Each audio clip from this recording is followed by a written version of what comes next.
جی السلام علیکم، میں اسکر چودھری اس وقت میں موجود ہوں ڈی چوک اسلام آباد میں۔ نصف شب کے قریب وقت ہونے لگا ہے اور اب تک تو جو ڈی چوک کی صورتحال تھی وہ مکمل کنٹرول میں تھی، لیکن اگر آج پورے دن کا ذرا تھوڑا سا جائزہ لیں تو جہاں پر ایک جانب وزیر اعلیٰ پنجاب مریم نواز صاحبہ کی ناکامی سامنے آئی ہے، وہیں جو ہمارے وزیر داخلہ ہیں محسن نقوی صاحب، ان کی بھی ناکامی سامنے آئی ہے۔ کیوں کہ ڈی پی او اٹک یہ کہہ چکے تھے کہ اٹک ہماری ریڈ لائن ہے، مریم نواز صاحبہ بھی یہ کہہ چکی تھی، مگر جو قافلے آئے وہ ساری رکاوٹیں عبور کرتے ہوئے وہاں تک پہنچ آئے، پنجاب میں داخل ہوئے، پھر پنجاب کی حدود انہوں نے کراس کی۔ اور وزیر داخلہ صاحب کی ناکامی کی میں نے اس لیے بات کی ہے کہ اب وہ اسلام آباد کی حدود میں داخل ہو چکے ہیں، اور اب جو ہماری مصدقہ اطلاع ہے، مصدقہ ذرائع سے جو ہمارے پاس اطلاع آئی ہے، اب وہ 26 نمبر چنگی مطلب اسلام آباد کی حدود میں وہ داخل ہو چکے ہیں۔ مظاہرین کی تعداد کیا ہے، یہ مختلف اعداد و شمار پیش کیے جا رہے ہیں۔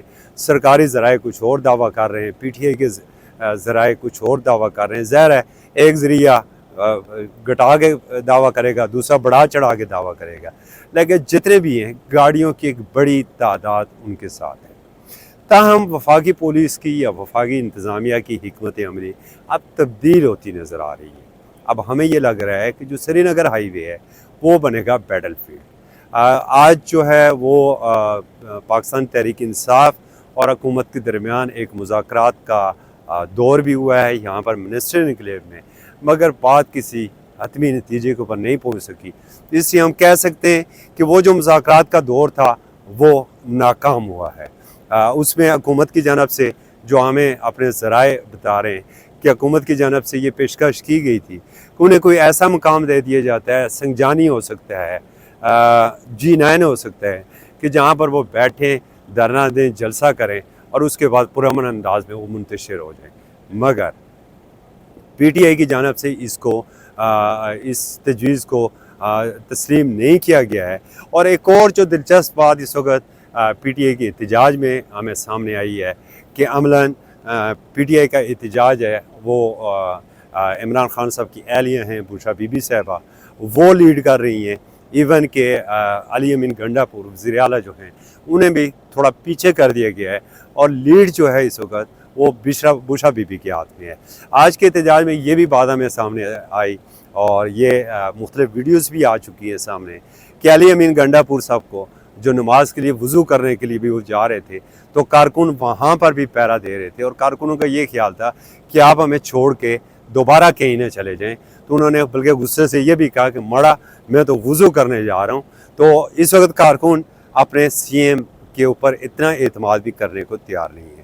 کارکنوں کی بڑی تعداد ہے، 2 دنوں سے وہ سڑکوں کے اوپر ہیں، اور پھر ساتھ ساتھ اگر میں شہر اقتدار کی خنکی کی بات کروں تو اچھی خاصی سردی جو ہے وہ اس وقت اسلام آباد میں پڑ رہی ہے، اور یقیناً جو آنے والے پروٹیسٹر ہوں گے ان کے لیے بھی مسائل پیدا ہوں گے، اور جو قانون نافذ کرنے والے ادارے کے جوان یہاں پر مسلسل ڈیوٹیز دے رہے ہیں ان کے لیے بھی سردی مسئلہ پیدا کر سکتی ہے۔ ساتھ میڈیا پرسن کی تو خیر کیا بات ہے، وہ گرمی ہو یا سردی انہوں نے تو ڈیوٹی دینی ہے، انہوں نے تو تازہ ترین اطلاعات آپ تک پہنچانی ہے۔ تو اب تک کی ساری اطلاعات یہ تھی کہ مذاکرات تقریباً ناکام ہو چکے ہیں۔ وزیر داخلہ نے پریس کانفرنس کرنی تھی ڈی چوک، پہلے 6:30 بجے کا وقت دیا گیا مگر وہ نہیں آئے، اب تک وہ نہیں آئے ہیں، وہ پریس کانفرنس نہیں ہو سکی ہے۔ اور دوسری جانب 26 نمبر چنگی تک مظاہرین پہنچ آئے ہیں، جبکہ جو ٹیل ہے اس کی وہ ابھی جو موٹر وے ٹول پلازا ہے وہاں پر ہے۔ تو یہ جلوس میں شامل جو گاڑیوں کی ایک تعداد کا جو اندازہ اس طرح تو نہیں لگایا جا سکتا ہے، لیکن واقفان حال کا کہنا ہے کہ اچھا خاصا یہ جلوس ہے، ایک بڑے قافلے کے ساتھ لیڈرشپ اسلام آباد پہنچ رہی ہے۔ اب دیکھنا ہے کہ آج کی رات کیسے گزرے گی، اور کل کا دن جو ہے، کل کا سورج کیا نوید لے کر طلوع ہوتا ہے۔ اب تک کے لیے اتنا ہی۔ اسکر چودھری کو ڈی چوک سے اجازت دیجیے۔ اللہ حافظ۔